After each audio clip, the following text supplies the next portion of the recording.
ሰይጣን ከማይችላቸው ነገሮች ውስጥ ሶስት ነገሮች ልንገራችሁ። አንደኛ ንጹህ የሆነ አምልኮ ወደ እግዚአብሔር አቅርባችሁ በመሃል መግባት አይችልም። ተረካቢው ጠባቂ መላካችሁና እግዚአብሔር ብቻ ነው። ሁለተኛ ሱባኤ በምትገቡበት ሰዓት ማደናቀፍ አይችልም። ሱባኤ ውስጥ ገብቶ ህልምን ማጭበርበር አይችልም። ጸሎትም ማስተጓጎል አይችልም። ሱባኤ ማለት እናንተና እግዚአብሔር ልታወሩ ሲም ካርድ ገዝቶ ኔትወርክ እንደመክፈት ነው የሚቆጠረው። በጣም በቃ ወዲያውኑ መልስልኝ እግዚአብሔር ሆይ ብላችሁ አይምሯችሁ አንድና አንድ ያንን ጉዳይ ብቻ እያሰባችሁ ነው የምታወሩት። ስለዚህ ከትክክለኛው ዓለማውያኖች ዩኒቨርስ ከሚሉት እኛ ደግሞ እግዚአብሔር ፈጣሪ ከምንለው ጋር ነው የሚያገናኘው ሱባኤ።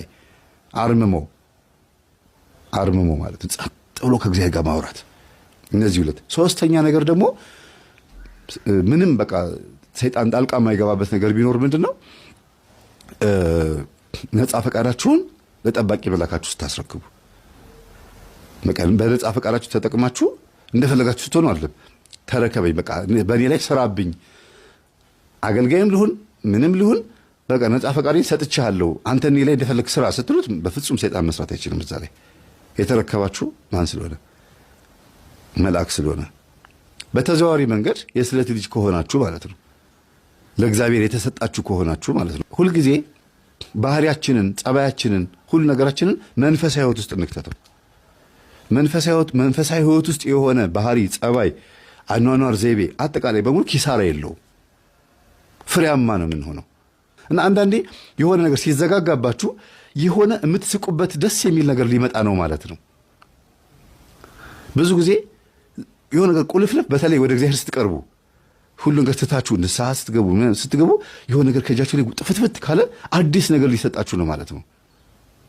የአብርሃም በረከቶቹ እንግዶቹ ነበሩ። የሚመጡት የሚበሉት እንግዶች ነበሩ።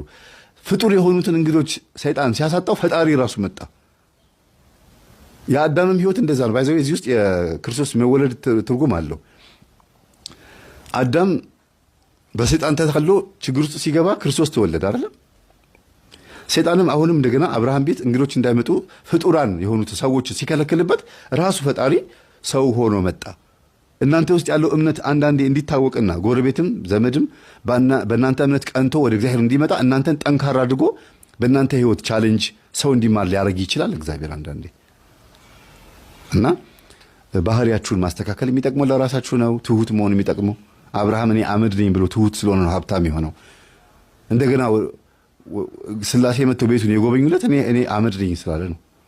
እኔ አመድ ነኝ አለ፣ ትቢያ ነኝ አለ። ቅዱስ ጳውሎስ ደግሞ እኔ ጭንጋፍ ነኝ አለ። ጭንጋፍ ማለት 7 ወር ያለ ጊዜ የተወለደ ልጅ ማለት ነው። 7 ወርም ሳይሞላ 7 ወርም ሞልቶ ጭንጋፍ